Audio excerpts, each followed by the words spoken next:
नमस्कार.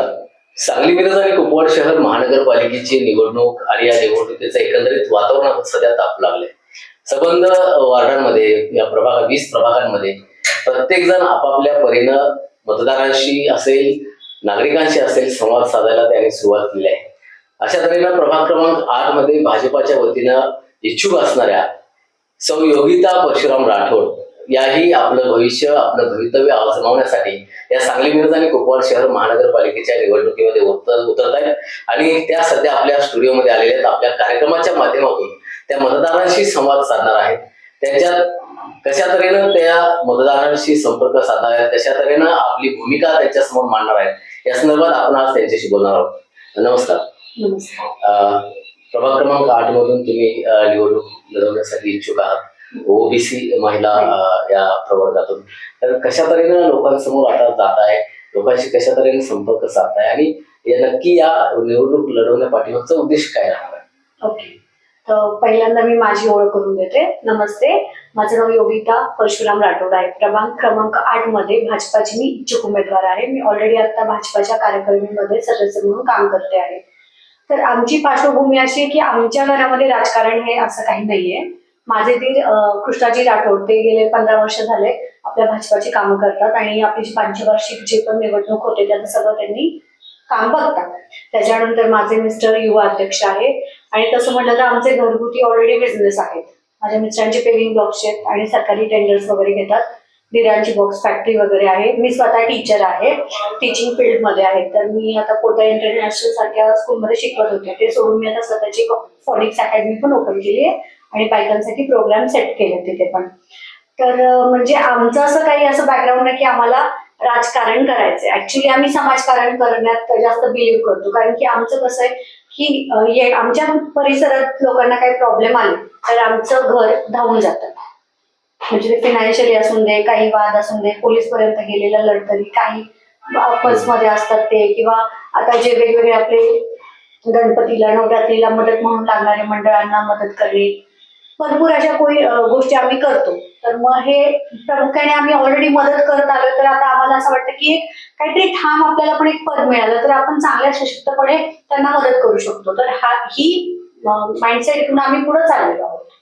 कोणकोणत्या मुद्द्यांना घेऊन आता निवडणूक लढणार आहात? निवडणुकीमध्ये बघा, तुम्हाला सांगायचं तर कसं माहितीये का, आपण कुणाला मागच्या गोष्टींना किंवा ह्यांना नाव नाही ठेवायची जे ते आपल्या परीने काम करतात. पण जी कामं अर्धवट राहिली, ऍक्च्युली कसं आहे, ड्रेनेजची समस्या आता आहे. कारण की काय होतंय, लोकांना की रस्तेच नाही, विस्तारित क्षेत्र जो आहे तिथे अजून रस्त्याचं खरंच नाहीये. तर मग त्यांचा जेव्हा येतो की बाबा रस्ते नाहीयेत, रस्ते नाहीत, पण त्याचा प्रॉब्लेम असा आहे की अजून ड्रेनेजचं काम आपलं पूर्ण व्हायचं सांगितलं, कारण ते टप्प्याने होणार, ते म्हणजे काही वेळात होणारं काम नाहीच आहे. आणि मग रस्ते नसल्यामुळे, गटारी नसल्यामुळं आणि गॅस पाईप नसल्यामुळे रस्ते बनवणे सरकारला एवढं सोपं नाही. ते आहे. ओपन स्पेस मध्ये मंदिरं बांधणं, बायकांसाठी काय म्हणजे वेगवेगळ्या ओपन ट्रॅक असून दे किंवा बगीचा असून दे, त्यांना आजकाल त्यांनाही जिम हवी आहे, म्हणजे जी सगळीकडे रस्त्यावर दिसते. तर त्यांच्या सुद्धा त्या मागण्यात की आम्हाला हवंय या गोष्टी. मग या सगळ्या गोष्टी आहेत. मग बचत गट आहेत, काही लघु उद्योग करतात बायका, काही ज्यांना म्हणजे मुली आहेत, मुलं नाही आहेत, मग आपले श्रावण बाळ असून दे, अशा खूप साऱ्या ज्या योजना आहेत त्या योजना घेऊन आपण बाहेर पडायचं की त्यांना त्या त्यांच्यापर्यंत पुरवाव्यात किंवा त्या जाव्यात किंवा गेल्यात पण अर्धवट माहिती आणि अर्धवट ज्ञान ते त्यांना वाट मोकळी करण्याचं काम तर आपल्याला करायला हवं. आता प्रभाग क्रमांक 8चा जर विचार करायला गेला तर खूप मोठा प्रभाग, म्हणजे या 20 प्रभागातला मोठ्यातला मोठा प्रभाग हा 8 नंबर प्रभाग आहे. अनेक विस्तारित भागांचा समावेश त्याच्यामध्ये झालेला आहे. असं असताना अनेक इच्छुक, म्हणजे प्रभाग क्रमांक 20 मध्ये भरपूर इच्छुक होते. म्हणजे आता 11 तारखेला जो आपलं हे झालं त्याच्या अगोदर खूप इच्छुक होते. त्याच्यानंतर आरक्षण जे पडलं 11 तारखेला, त्या आरक्षणानंतर आता काही राहिलेले आहेत ते सुद्धा, त्यांची संख्या सुद्धा मोठी आहे. असं असतानाही या सगळ्या या इच्छुक उमेदवारांमध्ये तुम्ही असं वेगळं पण काय उमेदवारांना सांगू शकता, नागरिकांना, मतदारांना, की त्यांनी तुम्हाला मतदान केलं पाहिजे? आता एक तर लोकशाही आहे. लोकशाहीमुळे प्रत्येकाला एक अधिकार आहे की मला उभं राहायचंय, ही भावना सगळ्यांच्यात असू शकते आणि त्यांनी पण आजमावं. आता मला का आजमावं, तर मी ह्याच्यासाठी स्पष्ट सांगते की एक माझं BA सायकोलॉजी झालेलं आहे, मी CCED केलेलं आहे. मग ऑलरेडी आपल्याकडे शिक्षणाचं हे आहे. अशिक्षित लोकांसंगत जाऊन काय होतं आणि सुशिक्षित लोकांसंगत जाऊन काय होतं हे तुम्हाला माहितीच आहे. आता भारताचे प्राईम मिनिस्टर MA झालेले आहेत, तर त्यांचा जो शिक्षणाचा पगडा आहे, त्यांनी जे स्वतःला अजून एज्युकेटेड करत गेले त्याच्यामुळे आज भारताचा विकास झालाय. त्यांनी 200-250हून अधिक योजना आणल्या, त्या कितपत आल्यात लोकांकडे? तर त्या लोकांकडे आलेली नाहीयेत. आता मी जेव्हा प्रभागात फिरते मी तेव्हा विचारते त्यांच्याशी, क्वेश्चन मी पण करते, त्यांच्या पण गरजा ऐकून घेते. तर मला असं जाणवतं की त्यांच्याकडे तर अर्धवट माहिती मी तुम्हाला सांगितलं तसं, आणि योजना त्यांना माहितीच नाहीये. आता मला 5 लाख पर्यंत दवाखाना फ्री आहे, पण मी तो कसा क्लेम करायचा हे माहित नाहीये. बरं, आता एखादी मुलगी आहे जी मूकबधीर आहे, तर त्या अपंगाच्या योजनेखाली तिला सुद्धा हे मिळतं, 2,500ची योजना मिळते. त्याच्यानंतर तुमच्याकडे शिक्षणासाठी वेगवेगळ्या योजना आहेत सगळ्यात. पण ह्या सगळ्या योजना किंवा लघु उद्योगच्या योजना जे पण आहे, अगदी स्त्रियांसाठी, म्हाताऱ्या कोताऱ्यांसाठी, युवांसाठी, प्रत्येकासाठी योजना, वेगवेगळे लोन्स, वेगवेगळे गोष्टी ज्या अवेलेबल आहेत त्या आपल्याला लोकांपर्यंत पोहोचवायच्या आहेत. शिक्षणाचा आणि अनुभवाचा जोड घेऊन आपल्याला पुढे जायचं आहे.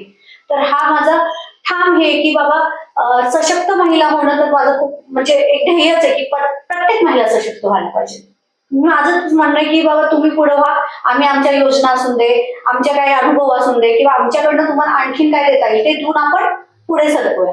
आणि त्याच्यानंतर युवाला पण हेच म्हणणं आहे की बाबा तुम्ही एज्युकेशन करा, एज्युकेशन फील्ड नंतर आता जे PM मोदींनी जे तुम्हाला म्हणजे तुमच्या लघु उद्योगांना चालना देण्यासाठी जे योजना काढल्या त्यांचा पण भाग घ्या. म्हणजे एकूण काय माहितीये का, तुम्हाला जे 250 योजनांचे टप्पे दिले ते कशासाठी दिलेत? पूर्ण तुमचं जीवन सुखमय व्हावं, गरिबांचे 50 ते 70% आर्थिक आणि मानसिक त्रास कमी व्हावा. मग हा जर उद्देश त्यांचा आहे PM मोदींचा, तर तो घेऊन मला पुढे जायचंय, जेणेकरून माझ्या प्रभागाचा वैयक्तिक हर एक व्यक्तीचा, मग ती महिला असून दे, युवा असून दे, म्हातारे कोतारे असून दे, कोणीही असू दे, ज्येष्ठ नागरिक असून दे, त्या सगळ्यांचा विकास व्हायला हवा, हीच माझी म्हणजे भावना आहे. आणि ते त्याच्यासाठी आम्ही प्रत्येक आता प्रभागाच्या 2 विस्तारित प्रभाग झालाय, आता मी तिथेही फिरत आहे. जसं प्रभाग क्रमांक 2चा काही भाग आपल्याकडे आलेला आहे.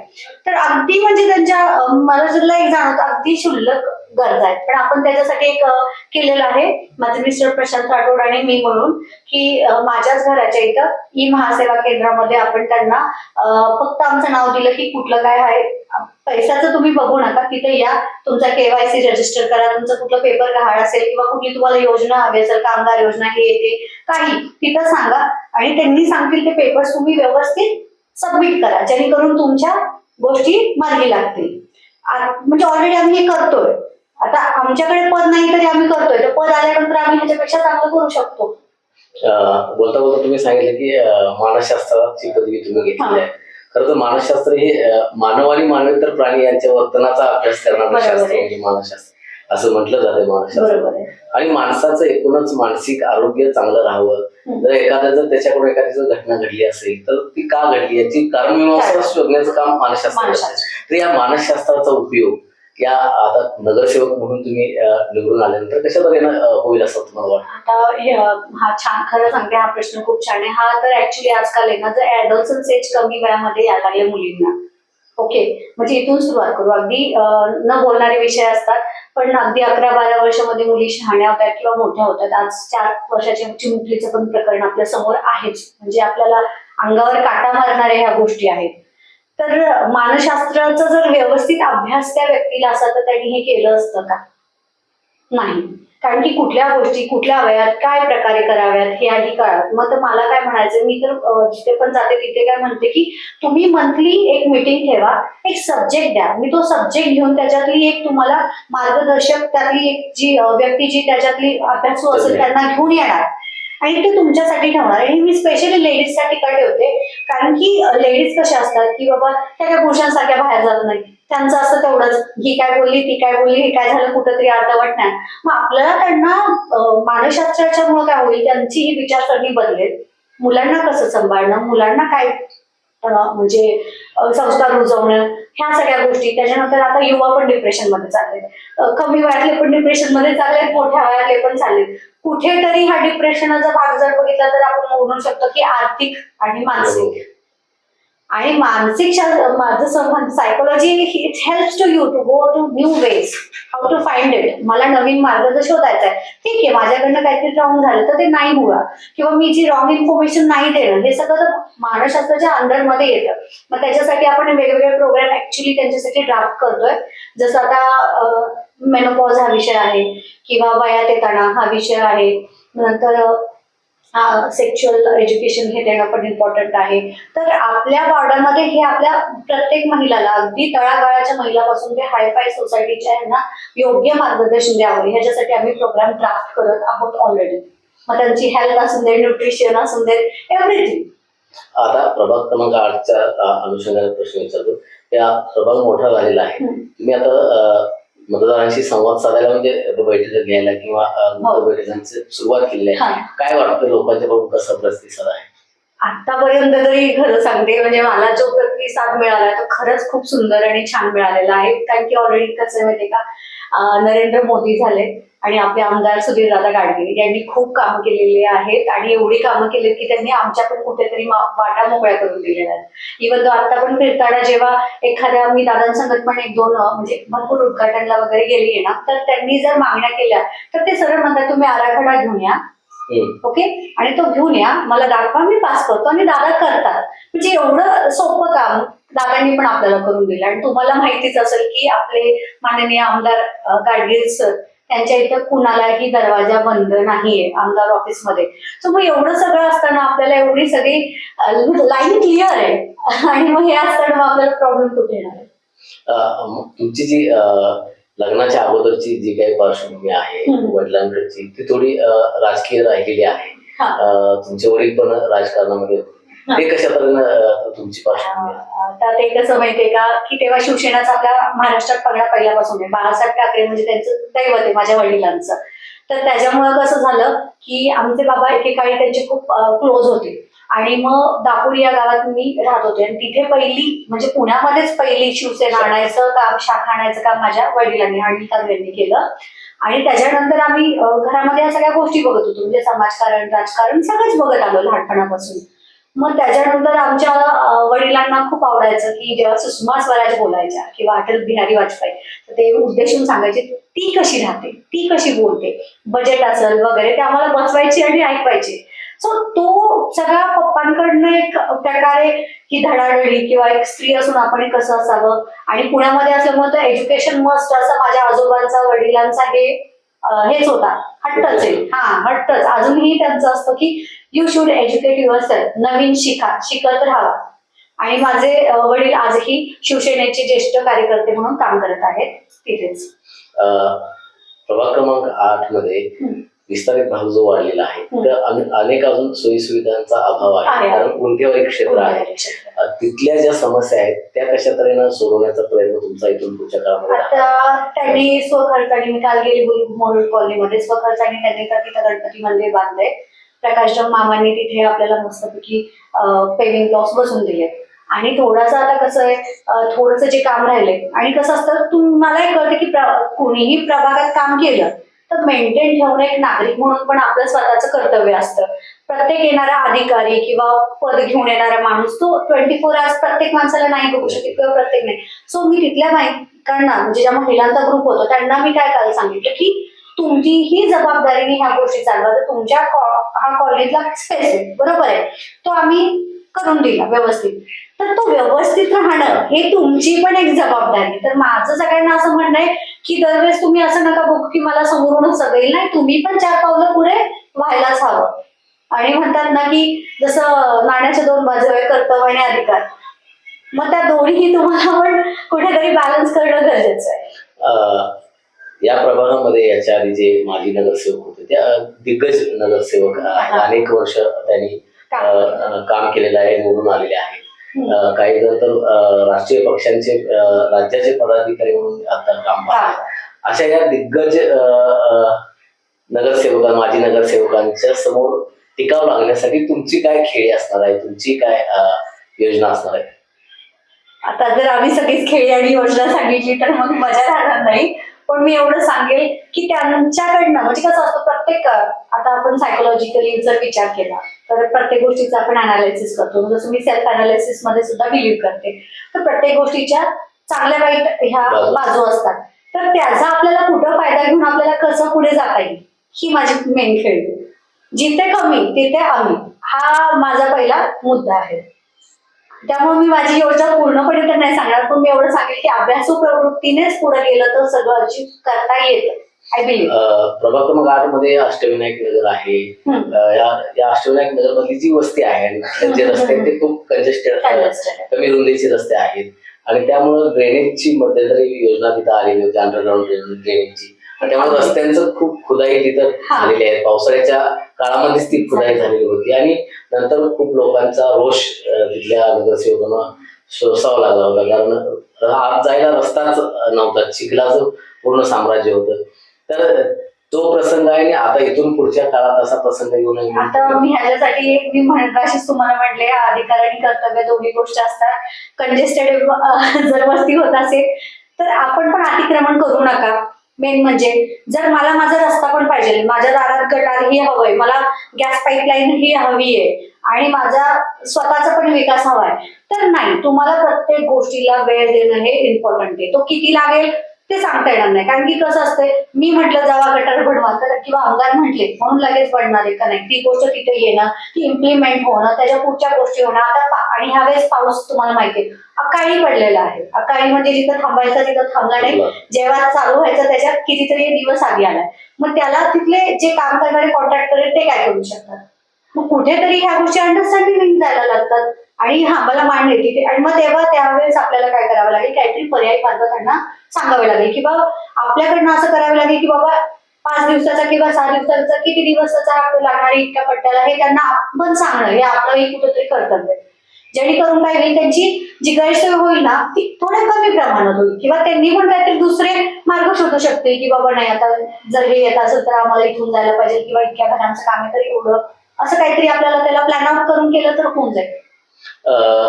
भाजप जर विचार केला तर या मागच्या वर्षभरामध्ये भाजपमध्ये इतर पक्षातील जे इनकमिंग झालेलं आहे, म्हणजे अगदी मोठमोठे नेते काँग्रेसचे असतील, राष्ट्रवादीचे असतील, ते भाजपमध्ये प्रवेश केलेले आहेत. पण आता असा मुद्दा भाजपच्या समोर, पदाधिकाऱ्यांसमोर किंवा नेत्यांसमोर असा मुद्दा उपस्थित झालेला आहे की प्रवेश केलेले जे नेते आहेत ते सुद्धा उमेदवाऱ्या मागत आहेत आणि आता भाजप जी तळागाळात ज्यांनी पोहोचवली आहे, वार्डामध्ये, प्रभागांमध्ये त्यांनी या 10-15 वर्ष अगोदर ज्यांनी काम केलेलं आहे ते सुद्धा इच्छुक आहेत. पण त्यांच्या उमेदवारीचा प्रश्न आता सध्या निर्माण झालेला आहे, कारण दोन्ही बाजूला 2 उमेदवारी मागत आहेत आणि मध्ये भाजपची गोची झालेली आहे.